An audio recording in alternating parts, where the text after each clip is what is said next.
I can remember just like it was yesterday, May 7th, 2017. We had come off of a really big weekend. We were celebrating, I don't know how many years of ministry. And I remember my brother, Pastor Miller, I brought in for that weekend. And typical YPJ fashion, preached and then prophesied. And he said to me these words. He said, Pastor Duhart, he said, over the next 3 years, you're going to get your building, but it's going to be the biggest faith walk of your life. A lot of times I don't remember the vivid details of the prophetic words that I give because I genuinely do try to make myself a conduit for the Holy Spirit to speak, so I just say what I sense. But I remember specifically telling Apostle Kevin Duhart that within a 3-year span, God would open up an opportunity for him to purchase a facility. And I remember telling him that it was going to be the faith fight of his life. You probably remember this. I was jumping up talking about, I'm never coming back here again. We're never coming back here. And everybody was shouting, ah. We didn't realize that, we would never come back because God was going to open up the door for the property, but we were also about to go into a pandemic. Concerns about the deadly coronavirus officially hitting the U.S. Here's what we know. A Washington state resident fell ill after returning to Wuhan, China, where the outbreak began. Officials now... Never want to do that again. That's the first phrase that comes to mind is, I never want to do that again. Man, building in a pandemic, what comes to mind? Stretching, stress, God, everything known to man, fear, anxiety. Do I really believe? Do I really trust God? I mean, all of those things, that's what comes to mind. Are you crazy? I think building in the pandemic was crazy, but I do think that God being as omniscient, omniscience as he is, I think he totally orchestrated it, allowed it, engineered it, and was fully throughout it. So though I wouldn't want to do it again, looking back at it, I can say if he was with us in that he'll be with us in anything again, you know what I mean? It was twofold. I mean, there were times where we didn't know what was going to come from where. In the pandemic, there are a lot of things that, on back order, a lot of things that were not available, whether that's people, whether that's materials. And so it was definitely a constant. Every night I went home like, Lord, really? Are you going to do this? Are we going to make it? Are we going to drown? The inconsistencies of not God, people, tiresome, difficult challenge, for the staff, chaotic, I mean, I think people don't understand we were actually homeless for a couple of months. We were confined to the kids area of another church, for a quick minute. So yeah, it tested my faith. It tested my faith like, okay, this is your house. This is your church. It looks like we're drowning here, buddy. And there were moments where I had times when God was like, all right, this is too much for me. I can't handle it. We don't know where anything is coming from, let alone we didn't know how to do a building process. We never built anything before. Building, I feel like I'm a builder now. I mean, I can tell you right now, between myself, Pastor Show, and a handful of others, you can put us in anything and we can build with our eyes closed. We know everything from from roofing to electrical issues, anything along the MEP scale, and we can do it. It's funny because we always dressed up facilities. When we first started, we had Kitty Hawk Middle School, which was dressing up a cafetorium and doing what we did there. Then moving into what used to be a mosque and outfitting that for ministry. But building from scratch, the process was, it was fun at first. I think it probably would have been even more fun had it not been for a virus that attached itself to the world and attacked the world. You know what I mean? So the process of picking out stuff and all that was fun. Even seeing, for me, seeing pipes in concrete, when they brought the units in to, the AC, all that stuff was fun. The painting was fun watching. I think that, but building in a time where even materials were on ships for like a month before you can get it because they had to quarantine it because they wasn't certain how this thing was being transmitted. Supplies not coming in because whole companies were folding, or stuff on back order for like 8-9 weeks, 2 months, 3 months, 6 months even was crazy. Some of the things we picked out, not being able to see that realized because we weren't gonna get it for a year. That was crazy. Yeah, I actually enjoyed the process of building. I just, with the help of the Lord, will never build in a global pandemic again. We laughing now. We was crying. We were crying 5 months ago. Weeping. The weep of the Lord that came upon the people of God. Being a pastor in the pandemic and not being able to have a location on your sheep. Not having the members, not being able to see God's people for any real shepherd, that was difficult. For me, I spent many of evenings grieving not being able to touch people. I like to hug and I like to talk to members, and so it was very, very, very, one, disheartening, two, very stressful. We love them. You can see people through Zoom. You can have conversations with people and call them and check on them. And absolutely we were doing that, but I think it created a void in a lot of people. And I know my husband says all the time, people went back to their own vices, and that's because they didn't have accountability. They didn't have that person telling them you're worth more than this.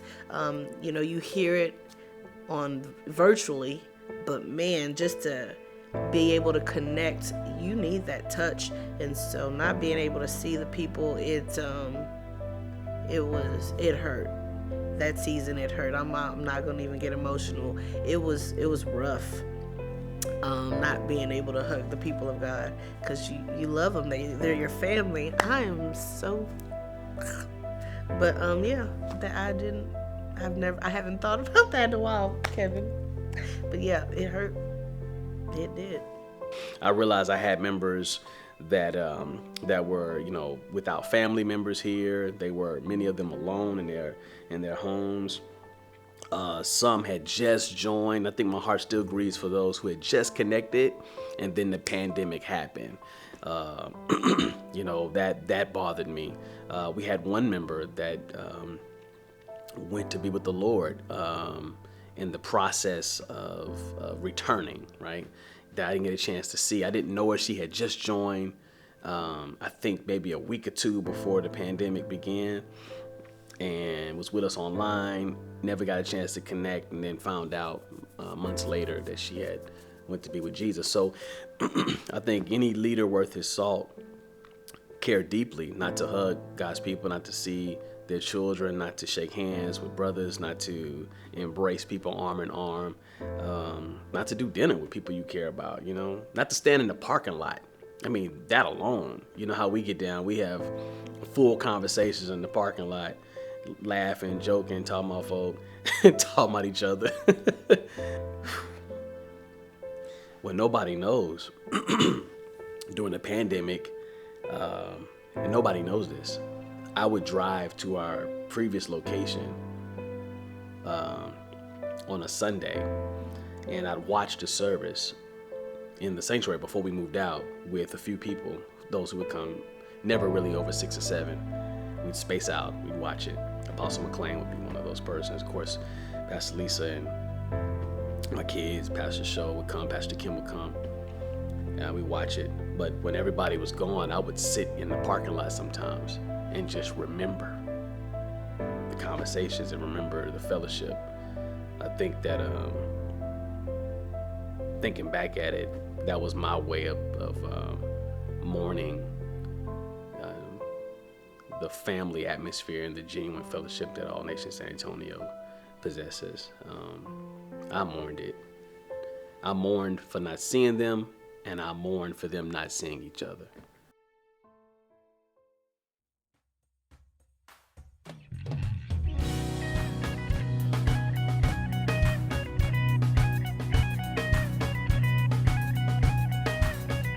For there was light, you were seated on high, from there you spoke time.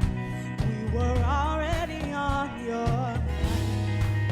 Can't explain your love without perform. You called us your with your blood you bought our freedom. Can't explain your love. You are rooted. No, I love it. I felt like with 10 that it was a great opportunity for us to tell our story to those who were new to our expression. So for people who had just became a part of the church prior to the pandemic, or those who had joined us in 2019 or 18 and didn't really know the full gamut of who we were as a ministry, I felt like 10 was an opportunity to aesthetically show them our storyline. We were in this, we were actually in, it wasn't built out yet. And they did praise and worship and everything in the building. I mean, they set up lights, everybody, the praise team was in here. It was a warehouse at that point. So what we just saw in that video, it was like, that wasn't even up, right? It was just straight bare CMU brick. I remember Jazz, she sticks out to me so much because they were dancing. Man, that girl, she danced like this was a full sanctuary, carpeted, but it was a whole warehouse. You hear me? But it was awesome. Shout out to NY Media, man. When I tell y'all killed that thing, it's crazy because there was a roller coaster of emotions. As a matter of fact, if you haven't seen 10, you should go back and find clips of that and watch that service because it was powerful. And it was just sawdust everywhere, bugs, honey. You know, I think a rodent or two, right? I mean, the ladies were definitely freaked out. You know, like, you want us to sing where? I mean, it was dark, you know. I remember the praise team having to come outside through the garage doors because they were melting under the Mac, honey. The Mac was just running. It was hilarious, but the dedication and the excitement of, hey, wait a minute, but this is ours, right? Rodents, bugs, heat, sawdust, all of it. It's ours. It was amazing, man. It was amazing. And it actually fueled us to get the building process done. It gave us a shot in the arm, what we needed, especially for being displaced. And to see the love online, everybody from our community being online, commenting, celebrating, watching at home with their family was special. So yeah, 10 was a highlight like for 2020, but it was a highlight for all 10 years. Yeah, definitely.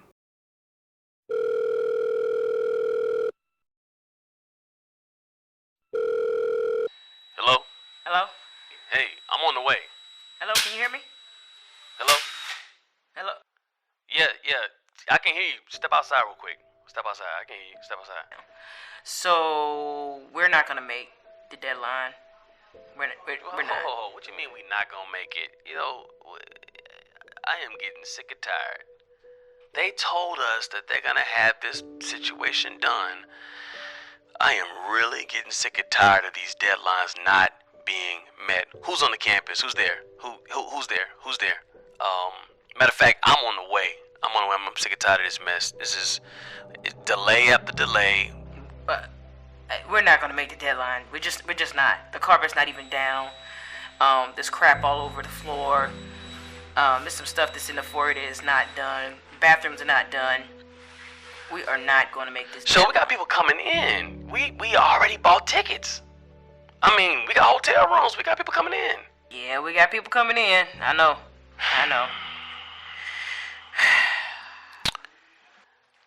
I'm on the way.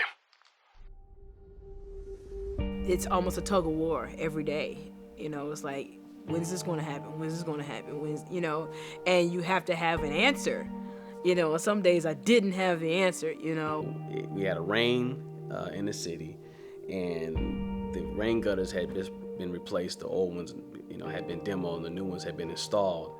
But I guess during the demo, some stuff was left, not done appropriately or properly, and it literally rained on the inside of the sides of our facility and flooded out our administrative area. We had water, everything. That was a nightmare. And being a visionary of something so big, and there were days where it seemingly things were not coming together, and I would have to, Apostle, we're gonna make it, we're gonna, and dealing with the ups and downs and the mood changes and swings of building was a lot.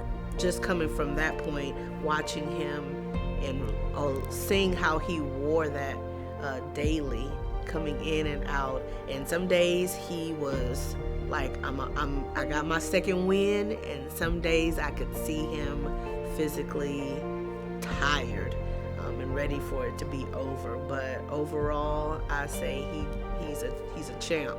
He's the MVP. There has been so much resistance, naturally and spiritually. Absolutely. There was so much resistance. Naturally, we've had people go on top of the roof and steal stuff off the roof. Took a whole split air conditioning unit. Took it. Just walked off with it, right? Man, when those things started happening, it was like, okay, y'all, what is going on? Why do we have a whole rainforest in the house? Why is it raining? Why is it raining in the house? Why are different things happening? It was just something every day. We've had people come up, vagrants just come and cuss us out, cuss people out at the building. 8235 Vicar has a history. Over the years, though, it became something else. And when I was at Prairie View, you come back in town, this was Chocolate City. It used to be a strip club. For several years, if you walk around the circumference of our building and look at the CMU, you will see bullet holes in certain parts that have been covered up, but you can tell where the entry was. It was Chocolate City. Had the poles up in here, and people down here, they were shooting pool, but they doing a lot of other stuff in here too. So that was happening. It used to be a swingers club. Swinging, honey. It was a archery for a quick second, and then after there was an archery, it became a gym momentarily, and then we swooped in and got that bug. So yeah, this thing has had a lot of activity over the years. I think even the Johns would bring the prostitutes here even for that. So it was crazy. So Apostle Duhart not only built a new facility with the support of the believers and the fellowship, y'all had to do it in a pandemic. It was the faith fight of your life with so much opposition, but regardless of how much trouble you had to endure, it's quite obvious that y'all came out with the victory, because here we are. If there's anything that's good that can come out of that, it's this. It's the fact that we were able to have enough time to reset and redo certain things that were done wrong before bringing God's people back. So here we are, a year and some months later. The people, I'm really excited because God's people are coming back into this space. I really believe that people were excited to champion this move, this project that we did together collectively. We have our administrative area, we have a kid space, we have a multifunctional kid space, if you will. We have new offices for our team. We have an incredible sanctuary. We have land. We have potential for growth. We have storage. We have room to do some of the things that we're called to do. We have restrooms, and you have to be in for $23.91 to understand that. But we have restrooms. We have room to grow. We have more to do. But more importantly, we have a community that we get a chance to impact, and we have a place to point them to. So All Nation San Antonio has always been and will continue to be a life hub, but also an apostolic hub in the region.